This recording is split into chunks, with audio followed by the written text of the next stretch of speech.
నమస్తే, welcome to Suman TV. మరి ఎట్టకేలకి pastor Praveen పగడాల post mortem report అయితే వచ్చేసింది. మరి దీనిపై మంచి సమాచారం ఇవ్వడానికి మనతో పాటు ఉన్నారు సీనియర్ పోలీస్ ఆఫీసర్ రెడ్డన్న గారు. నమస్తే సార్. నమస్కారం అండి. సార్, మరి పాస్టర్ ప్రవీణ్ పగడాల పోస్ట్ మార్టం రిపోర్ట్ వచ్చింది. మరి దాంట్లో ఏముంది సార్? మరి ఇప్పుడు యాక్సిడెంటా ఏంటి అనేది? ఇంజురీస్ని అన్నిటినీ ఎగ్జామిన్ చేసిన తర్వాత అంతా అది యాక్సిడెంట్కి సంబంధించిన ఇంజురీసే కానీ ఎవరైనా బ్లంట్ వెపన్తో కానీ షార్ప్ ఎడ్జ్ వెపన్తో కానీ కొట్టిన దాఖలాలు లేవు. అదేవిధంగా ఇక్కడ బయలుదేరిన 11 గంటల 3 నిమిషాల నుంచి చాలామంది రోడ్లో ఆయన ఏ ఏ షాపులకు వెళ్ళాడు, ఎక్కడెక్కడ డబ్బులు ఇచ్చి ఆయన షాపుల్లో ఇది మన 2-3 దగ్గర యాక్సిడెంట్లు చేసుకున్నాడు, హెడ్ లైట్ పగిలిపోయింది, ఒక మెకానిక్ను కూడా మాట్లాడాడు, ఆ తర్వాత పెట్రోల్ పోయించుకున్నాడు, అక్కడ డబ్బులు ఇచ్చాడు, అదేవిధంగా కొందరితో మాట్లాడారు. సో ఇవన్నీ కూడా దాదాపు చాలామందిని ఎగ్జామిన్ చేశారు. ఎగ్జామిన్ చేసిన తర్వాత ఇంకో విషయం ఏమిటంటే వారి విసిరాలో కానీ విషప్రయోగం జరగడం కానీ అటువంటిది ఏమీ లేదు. అది కాకుండా కొందరు ఐ విట్నెస్ని ఎగ్జామిన్ చేశారు, వారి కండిషన్ ఏమిటి అని. ఒక్కొక్కళ్ళకు ఒక అలవాటు ఉంటుంది, ఆ అలవాట్లలో కొంచెం ఎక్కువైన దానివల్ల లేకపోతే ఎండ దెబ్బకు ఈయన సొమ్మసిల్లి పడిపోయి యాక్సిడెంట్ జరిగింది. యాక్సిడెంట్ ఈ ఫాల్ ఫ్రమ్ ది వెహికల్ అనే ఉంది యాక్సిడెంట్. అదేవిధంగా ఎవరైతే ఈయనది యాక్సిడెంట్ కాదు ఎవరో కొట్టి చంపారు అని ఎవరైతే వాదించారో వాళ్ళందరికీ కూడా నోటీసులు ఇచ్చారు. వాళ్ళు ఏదైనా ఆధారాలు ఉంటే ఇవ్వండి, మేము వాళ్ళపైన కేసులు పెడతామని పోలీసు వాళ్ళు నోటీసులు ఇచ్చి వాళ్ళ స్టేట్మెంట్ రికార్డ్ చేశారు. స్టేట్మెంట్ రికార్డ్ చేస్తే వాళ్ళందరూ కూడా జరిగిన విషయాలు చెప్పారు. అదేవిధంగా దాదాపు 50 మంది విట్నెసెస్ని ఎగ్జామిన్ చేశారు, ఇంకా పైనే కూడా ఎగ్జామిన్ చేస్తున్నారు. సో ఆ విధంగా వెహికల్ మోటార్ సైకిల్ ఎక్కడ యాక్సిడెంట్ అయింది, ఫస్ట్ హెడ్ లైట్లు ఎక్కడ పగిలిపోయాయి, ఆ తర్వాత ఆయన అదేవిధంగా పెట్రోల్ ఎక్కడ పోయించుకున్నారు, ఇవన్నీ క్షుణ్ణంగా ఎగ్జామిన్ చేసి ఆ తర్వాత పోస్ట్ మార్టం రిపోర్టు, విసిరా రిపోర్టు ఇవన్నిటిని జోడించి తర్వాత పోలీసులు ఇది యాక్సిడెంట్గా అనే పిఎంఓ వచ్చింది కాబట్టి పోస్ట్ మార్టం రిపోర్టు ద్వారా ఈ స్టమక్ కంటెంట్ అనలైజేషన్, తర్వాత ఐ విట్నెసెస్, తర్వాత సీసీ ఫుటేజెస్ ఇవన్నిటి ఆధారంగా అన్నిటిని క్రోడీకరించి ఎక్కడ ఎటువంటి తప్పులు లేకోకుండా ఇన్వెస్టిగేషన్ పర్ఫెక్ట్గా చేసి ఇది యాక్సిడెంట్ అని తేల్చారు. అంటే సార్, ఇప్పుడు పోస్ట్ మార్టం వచ్చేసింది కాబట్టి రిపోర్టు ఇక్కడతో మిస్టరీ వీడిపోయింది అనుకోవచ్చు అంటారు. ఫర్దర్గా ఏమన్నా ఉంటుందా? ఏముంటుంది, ఫర్దర్గా ఏముండదు, ఏమేమి ఉండదు. యాక్సిడెంట్ అని క్లియర్ కట్గా so many witnesses are there, so many video clippings are there, so many direct eye witnesses ఉన్నాయి. అందువల్ల డెఫినెట్గా ఈ కేసుని ఇంకా క్లోజ్ చేస్తారు. అంటే మరి వచ్చినటువంటి అనుమానాలు అన్నింటికి చెక్ పెట్టేసి అంతే కదా. వచ్చిన అనుమానం వ్యక్తం చేయడం మానవ సహజం. ఇప్పుడు మనకు సంబంధించిన వాడు, మన మతం వాడో, మన కులం వాడో, మన పార్టీ వాడో, ఎవరైనా ఇప్పుడు మా పార్టీ ఏదో కాంగ్రెస్, టీడీపీనో, టీఆర్ఎస్ ఏదో ఒక పార్టీకి సంబంధించిన నేను అనుకో, మా నాయకుడు ఎవరికైనా దెబ్బ తగిలి కింద పడి చచ్చిపోతే సహజంగా అపోజిషన్ పార్టీ వాళ్ళు ఉంటారు కాబట్టి వీళ్ళు కూడా కఠినంగా ఎప్పుడన్నా ఒకసారి మాట్లాడింటారు కాబట్టి కొన్ని సమస్యలపైన కఠినంగా వ్యవహరించి ఉంటారు. అందువల్ల వాళ్ళపైన ఏదైనా అనుమానాలు వ్యక్తం చేసేది సాధారణం, సహజం కూడా.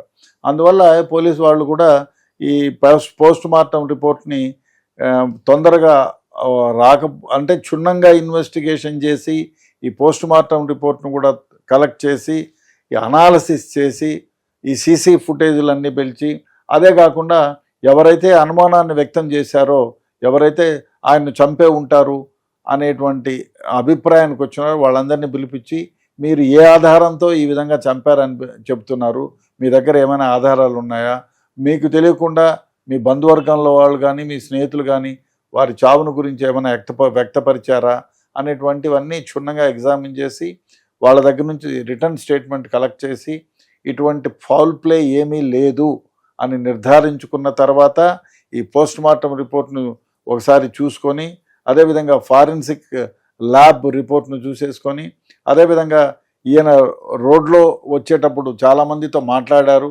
పెట్రోల్ పోయించుకున్నారు, కొన్ని పర్చేజ్ చేశారు, కొన్ని డబ్బులు కూడా ఎక్స్చేంజ్ చేసుకున్నారు. సో ఇటువంటివన్నింటినీ ఎగ్జామిన్ చేసి వాళ్ళ స్టేట్మెంట్ అన్ని రికార్డ్ చేసి టైమింగ్ ఆయన కాదా, అక్కడెక్కడ ఆ టైంకి వస్తే ఆయన లాంటి మనిషి ఎవరన్నా ఉన్నారని వ్యక్తపరిచారు కాబట్టి అవన్నీ క్షుణ్ణంగా ఎగ్జామిన్ చేసి కాదు ఈయన ఈ విధంగా జరిగింది యాక్సిడెంటు, ఇది యాక్సిడెంట్. అదేవిధంగా కొన్ని కార్లు వచ్చాయి ఆ టైంలో, వాళ్ళని అందరినీ కూడా ట్రేస్ చేసి, మోటార్ సైకిల్ వాళ్ళని ట్రేస్ చేసి, సో ఆ కార్లు వచ్చిన టైమింగు, వాళ్ళ నంబర్లు గ్రహించి, వాళ్ళ ఓనర్లు, ఆ రోజు కారులో ఎవరెవరు ఉన్నారు, ఎప్పుడు స్టార్ట్ అయ్యారు, ఎక్కడికి వెళ్తున్నారు, అన్నీ క్షుణ్ణంగా పరిశీలించి తర్వాత ఈ డెసిషన్కి వచ్చారు. It is only purely accident అని. సార్ కుటుంబ సభ్యులు అయితే మాకు ఎవరిపైన అనుమానాలు లేవు, మీరే కేసు అంతా టేకప్ చేసుకోండి అని చెప్పారు ప్రీవియసే. మరి ఇప్పుడు మామూలుగా క్రిస్టియన్ మిషనరీస్ చూసుకుంటే వాళ్ళు ప్రొటెస్ట్ చేస్తున్నారు కదా, చాలా డౌట్స్ వ్యక్తం చేశారు వాళ్ళు, పాస్టర్ గారిని చంపేశారని చెప్పేసి, అట్లా ఇట్లా అనేసి ముందు ఒక దగ్గర పడేశారు, మళ్ళీ తీసుకొచ్చి ఇక్కడ వేశారని చెప్పి కొంతమంది ఆరోపణ కూడా చేస్తున్నారు కదా. మరి ఇవన్నిటిని దృష్టిలో పెట్టుకొని మళ్ళీ దీన్ని ఏమైనా రీపోస్ట్ మార్టం చేసే ఛాన్సెస్ ఏమైనా ఉంటాయి అంటారా? ఇప్పుడు ఒకటి నేను ఇంత క్రితమే చెప్పా, మాకు ఈ స్టేట్ పైనే నమ్మకం లేదు అంటే ఆ ఎఫ్ఎస్ఎల్ రిపోర్ట్ని మళ్ళీ రీపోస్ట్ మార్టం చేసేట్టుగా ఉంటే వేరే వాళ్ళ ద్వారా చేయించవచ్చు. అది ఎవరు ఇవ్వాలి? కిత్ అండ్ కిన్ ఇవ్వాలి. అదేవిధంగా కిత్ అండ్ కిన్ను అనుమానపరిచి, లేదు కోర్టులో వేసి, హైకోర్టులో వేసి, మాకు ఈ చావు మీద అనుమానం ఉంది, రీపోస్ట్ మార్టం జరిపించాలి అంటే హైకోర్టు వాళ్ళు వేస్తే మళ్ళీ బాడీని ఎగ్జిక్యూమినేట్ చేసి తర్వాత రీపోస్ట్ మార్టం చేస్తారు. ఆ విసిరా కంటెంట్స్ని ఏమైతే అది ప్రిజర్వేషన్లో పెట్టి ఉంటారు, ఇటువంటి ఏమైనా వస్తాయని 3 months 90 days దాకా. సో అవన్నీ కూడా మళ్ళీ ఎఫ్ఎస్ఎల్, మాకు స్టేట్ ఎఫ్ఎస్ఎల్ మీద నమ్మకం లేదంటే సెంట్రల్ ఫారెన్సిక్ ల్యాబ్కు పంపిస్తారు, అవన్నీ చేస్తారు.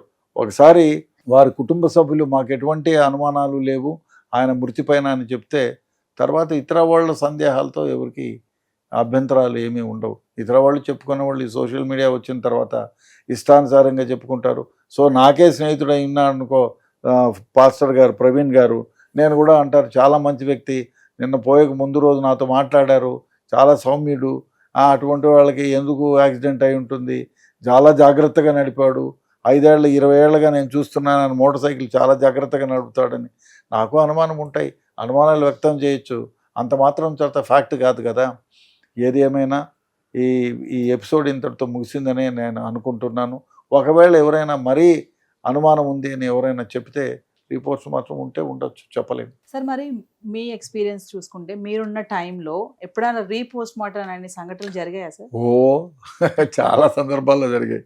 ఒక కానిస్టేబుల్ మాంకాళి పోలీస్ స్టేషన్ మీద దొరికినప్పుడు అప్పుడు కూడా వాళ్ళు వ్యక్తపరిస్తే రీపోస్ట్ మార్టం, చాలా కేసుల్లో రీపోస్ట్ మార్టం జరిగిన సందర్భాలు ఉన్నాయి.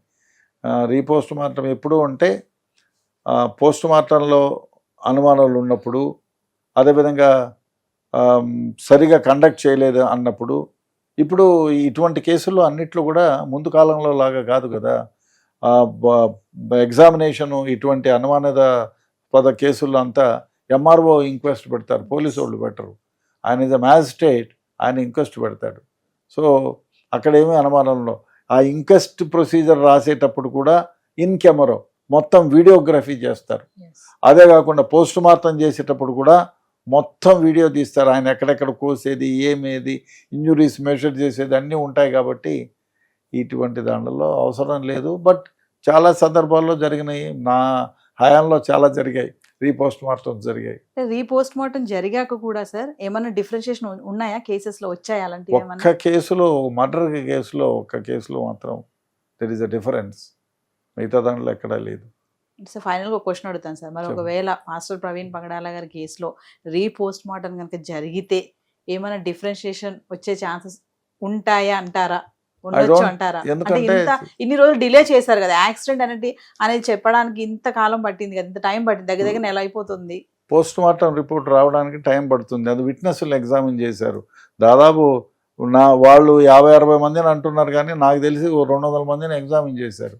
ఇన్ని మందిని ఇన్ని పోలీస్ స్టేషన్ ఏరియాల్లో దాదాపు 300-400 కిలోమీటర్లలో ఉండే పరిధిలో ఉండే ప్రతి కిలోమీటర్లో ఆయన ఎప్పుడు బయలుదేరారు, ఎక్కడ ఫొటోస్, ఎక్కడ అన్నీ కలెక్ట్ చేశారు. సో దీనివల్ల సమయం పడుతుంది, అంతేగాని ఏవో 2 ఏళ్ళు 3 ఏళ్ళు కాదు కదా, 1 month is near very small, 1 month కూడా కాలేదు. కాబట్టి ఐ డోంట్ థింక్ ఈ కేసులో రీ ఎగ్జామినేషన్ ఆఫ్ పోస్ట్ మార్టం జరుగుతుందని నేను అనుకోను. Thank you sir.